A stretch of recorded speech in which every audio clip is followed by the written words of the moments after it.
for a ring, and he's like, sure, wait, I have to ask my dad. I'm like, yeah, that's your dad. I'm like, how old are you? He's like, I'm 17. I'm like, what?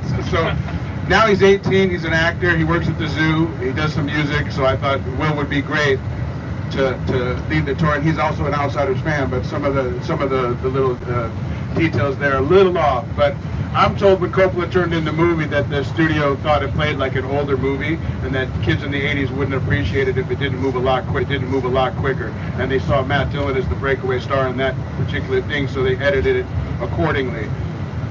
It didn't match the book, so people who read the book first, when they came out of the theater, I'm sure were like, wow, it left some explaining why there's a little cut on C. Thomas's neck and why there was just missing scenes. So in around 2004 or 5, Coppola's granddaughter says the same thing. Why is the movie so different from the book? And he got tired of hearing that, so he put it together the proper way to match the book's storylines. Hence, we have two versions, the original Outsiders and then the Outsiders complete novel.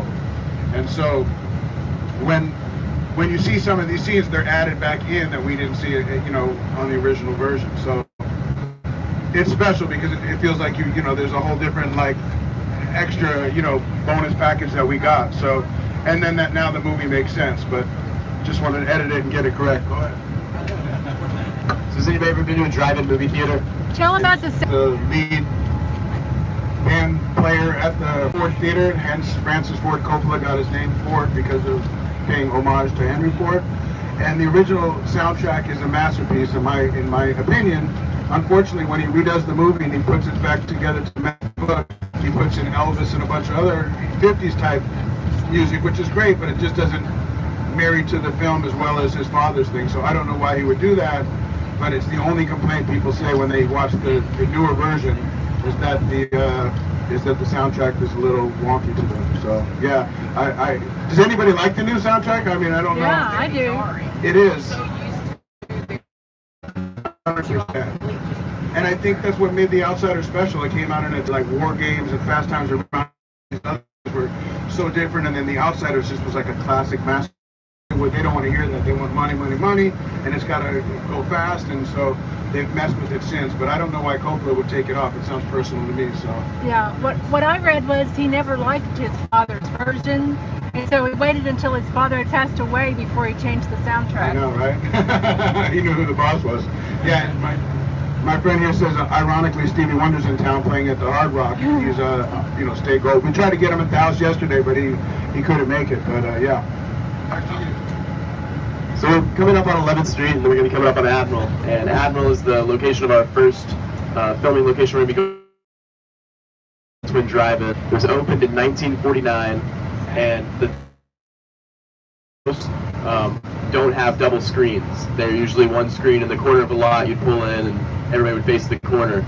The Admiral Twin the screen is in the center of the lot, and they can program the east side and the west side double feature each. And then go out of aluminum, and it's never going to burn down again. And I know that Tommy has a lot of good stories coming up about it once we roll up to it.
Not everybody else has seen the movie, and quite a few people have seen. I know, I'm getting there. With this question, I'm going to get thrown off the bus, but Danny wants to know how many people have seen The Outsiders at the Admiral Twin Drive-In.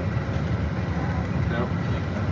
2 people? I have. 3 people, 4 including me. In the original release, did you guys see it in 1983 when it came out? No, they did not. Much fun.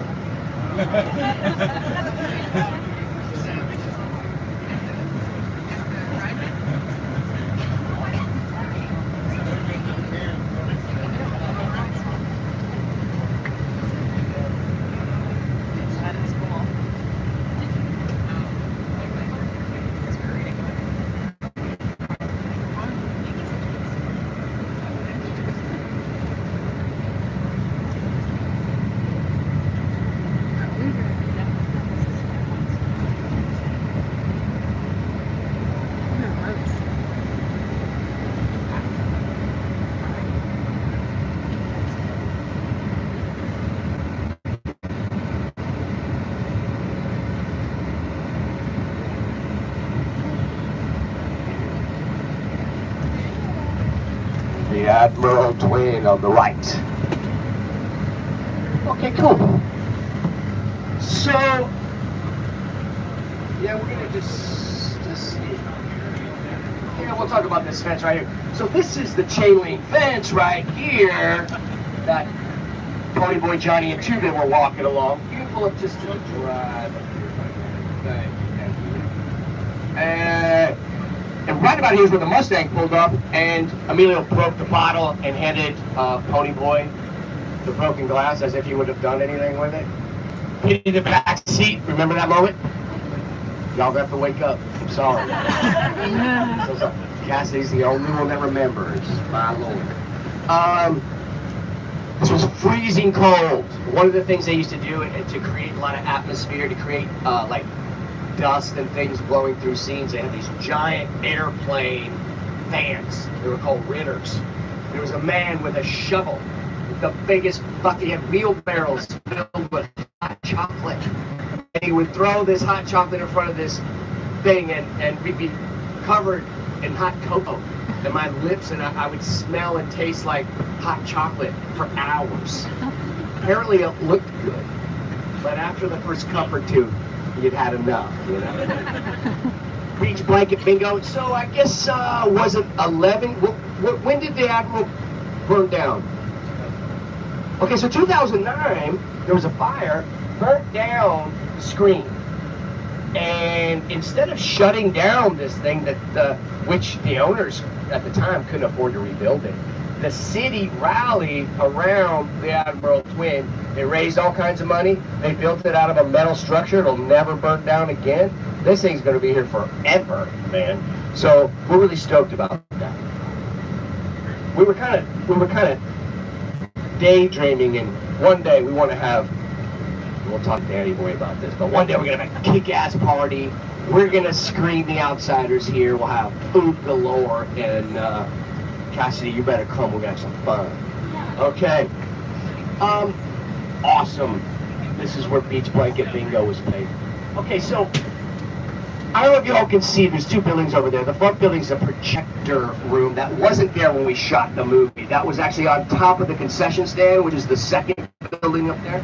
Maybe just pull up to the next drive for me, if you don't mind. Just right up to here. So the 2 green barrels over there on the right is where the chairs were set up, where you can see on the screen I was speaking with Cherry, and when Matt Dillon came up and started making fun of Diane Lane playing with her hair, and if you remember, he was leaning back on his chair and he fell over backwards on his chair. Well, of course, that was an accident. And I, being a green actor, turned right into the camera and laughed my ass off right into the camera, which you never do. The director was quick to yank me aside and say, hey man, no matter what happens, I don't care if I heard a wild buffalo goes running through the scene. You never break. I never want you to stop. You just say, look at the beautiful buffalo, and you keep going. And I was like, oh, okay. You ended up using that take anyway. So when you watch it, I completely break character, turn to the camera, start laughing. They used it anyway. Those are genuine moments. Those are real moments that filmmakers look for in film. Yeah, great actors recreate or can pretend to recreate a genuine moment, but most filmmakers, they start to lick their chops when real stuff occurs in filmmaking. And those moments are throughout the movie. Another one of those moments, real briefly, is at the church when I'm with Johnny, and it's before the fire or anything. We'd just gotten there. We were sort of huddled on the floor, and there were two scared kids. And the line originally was Ponyboy saying to Johnny, "Hey, Johnny, are you awake?" And he says, "Yeah, Pony." He says, "We're going to be okay, aren't we?" And he says, "Yeah, we're going to be fine, Pony." Well, as one of the dolly grips was pushing the big camera across the floor of the dilapidated church, during the take, I had just said, "Hey, Johnny," and one of the crew members fell through the floor of the church, made a big noise. And I turned and looked, and I said, remembering that Coppola said, "Whatever you do, don't stop." So I said, "There's a monster outside." And he cuts to a little raccoon peeling a piece of wood off the church. Again, a genuine moment. Showed the innocence of these kids, the fragility of these kids, how sheltered they were, and that wasn't a written piece. It was just, a magic moment. So look for those two little moments next time you watch the movie. The movie's filled with them, but we don't have time to point them all out.